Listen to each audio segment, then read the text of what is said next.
Hi, this is Dennis with Second Chance Tackle, and I'm going to try and solve a viewer problem using a parts reel that I have here.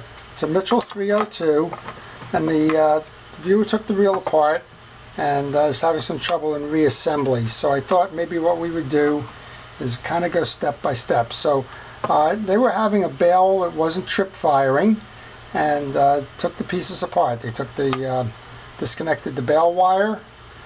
They've got a spring, they've got a secondary spring, they've got a trip rod, they have the internal firing mechanism, and they have a couple of screws sitting on their desk in the hopes of putting it back together again. So what I wanted to do is kind of show you how to set this up so that if you're having the problem, if you didn't take pictures as you were disassembling the reel, if you've kind of forgotten your way, or if you simply opened up the reel and just had everything spring out on you, then this is the video for you. So we were talking on a phone call that I got, and number one problem with these not firing is that they just haven't been lubricated in so long that these metal parts kind of stick together. So one of the first things you really want to do is just make sure that they're well oiled, and I recommend grabbing a penetrating oil. Here's one from Ace Hardware, lubricant and penetrate. Here's another one, CRC Power Lube. Of course, there's the brand name WD-40, which I got around here somewhere. But spray it all down. Try and work it manually before you go ahead and take off all these pieces and parts. If that doesn't work, then we'll go ahead and deal with that. Okay, so the first thing then, if you have these pieces of parts that you want to do, is you want to put the firing pin back in. To do that, there's two sides on this pin. There's a short side with a point, and a broad side with a rounded edge. And that rounded edge is going to face outwards, and that's actually going to hook into this slot when it's fired. It's actually going to be like that. You'll see that coming from the outside. Actually, it's going to go this way from the outside. So you want to grab this and you want to insert it through the hole in the rotor, and then as it comes through, you'll notice that there's an inset here and a flat point cut into it, and this one's going to rest. We're going to do this kind of a couple of different ways, but this is how that firing pin is going to rest inside that slot there.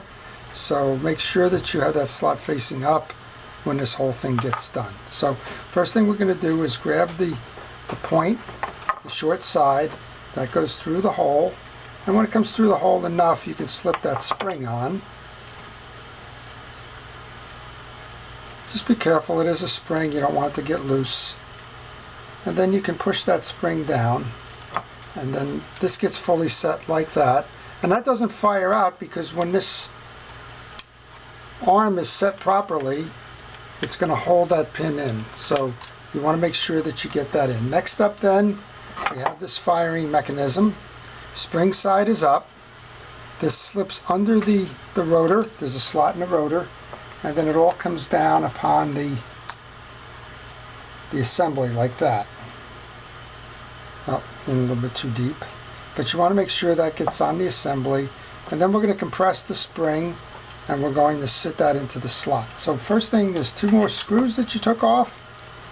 There's a big screw and a little screw. The little screw is the one we're looking for here, and we want to get that screw set up and get that into the firing mechanism. So align the hole, get that screw started. And you can't get that screw all the way down because you haven't compressed the spring yet. So get the spring down to where you see it, got it started, and then we're going to have to pull that spring back here. Sometimes that's best done without a camera going because it's a little difficult to make all of that happen, but I'm just using a flat-bladed file for now until I can get this thing set. When you get to the edge of that spring, then you'll have it loaded and it should slip into that gap. And now that I have it loaded into the gap, I can tighten down that screw further, and then once you tighten that screw down, it's going to hold that spring in place. And that's got a little collar on the back of the screw, so you need to make sure it's centered. And just work the mechanism. In this case, it's not centered yet. So you just want to keep kind of playing it in and out until that collar clears. And you'll feel it when it does. It's just one of those little playthings. You just got to kind of work it. I'm taking this off of camera just to try and do that properly there. It's not set yet. Getting there.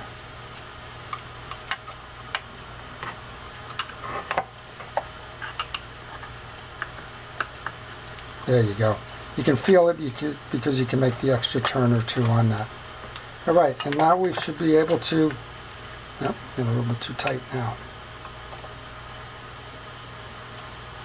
But we'll be able to set that up. And right now what's happening is the pin is coming out too far because we've got no stopper there. But when it does get stopped, it's going to look this way. So you'll have that arm mechanism with the tab coming through the center shaft.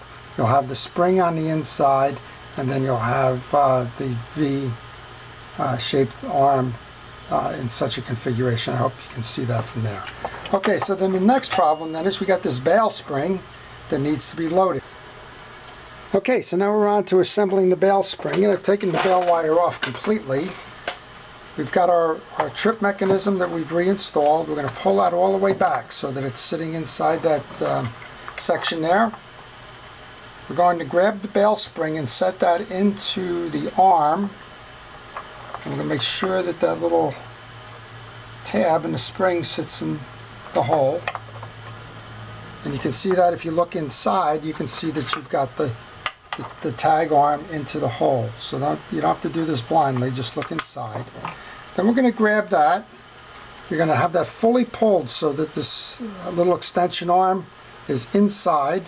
You're going to load the spring tab, and then you're going to rotate that in a clockwise direction so that it sits behind that little stud up there. And then you're going to grab your screw and get that set in here to hold it. And this is one of those examples where you probably need an extra hand. I always look at these reels and figure that they were probably put together in mass production, so it can't be that hard to do, right? Somebody must have. Okay then, so if you have that spring with the proper tension, you'll notice that you have the stud is pushed back, it's held by the metal cap. And one thing I forgot to mention, as you're trying to slide it over this, make sure you don't come loose with that the stud arm of that spring that's in that hole. But if you have it set now, you should be able to pull it down. You'll get a lock on this, and then if you come on the internal truck mechanism, it should fire back, which is what it's doing now. So you set it like that, you pull on this, fires back. Of course, the other way to do it is to test it as the reel will work by simply rotating this around, and when it hits that high point, it'll click as well. So once you did that, then you're going to put the other side of the arm back into the hole,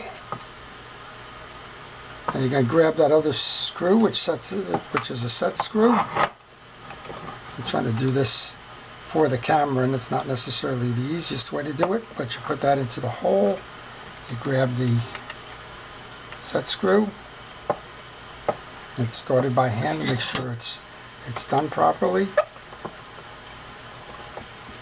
Then you can close this up. So there you go. So we took this pin assembly out. We pulled the shaft of that firing rod. We took this off, took the bail off completely, pushed the rod out.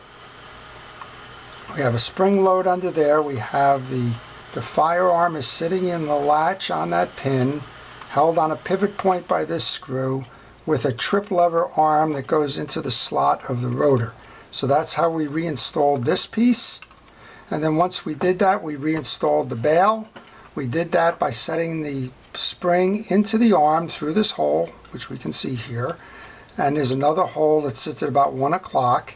and then we turned, to put the tension on the spring, we turned the bail, which was riding low, detached, turned it into a clockwise direction. When we got to this stud up here, we had to go around that, and we had to be careful that we didn't pull the stud out of the hole on this side. So once we got it over the side, then this mechanism will hold against that stop block.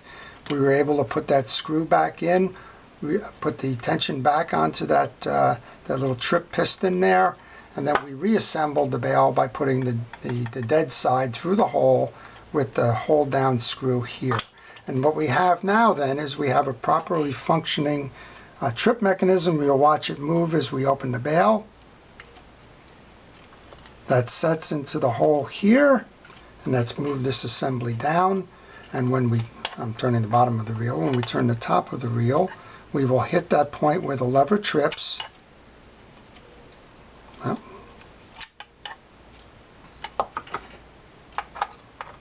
probably a little bit too much tension on that.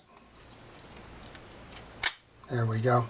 So I had that probably a little bit over tension on that. Just back it off a little bit. But as we come through there, the trip lever is going to make that bail work.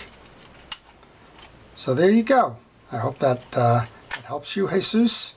And if it doesn't, give me a call and we'll see how to make that work better for you. But again, set up, spring inside, piston rod to connect to the bail arm assembly, trip lever assembly loaded. Comes to the one spot on the ramp where it fires, trips back out. Okay. So I hope that answers your question. Thank you for viewing. If you want to see more of these, please subscribe. If you like this one, please indicate that. This is Dennis with Second Chance Tackle. Thank you for watching.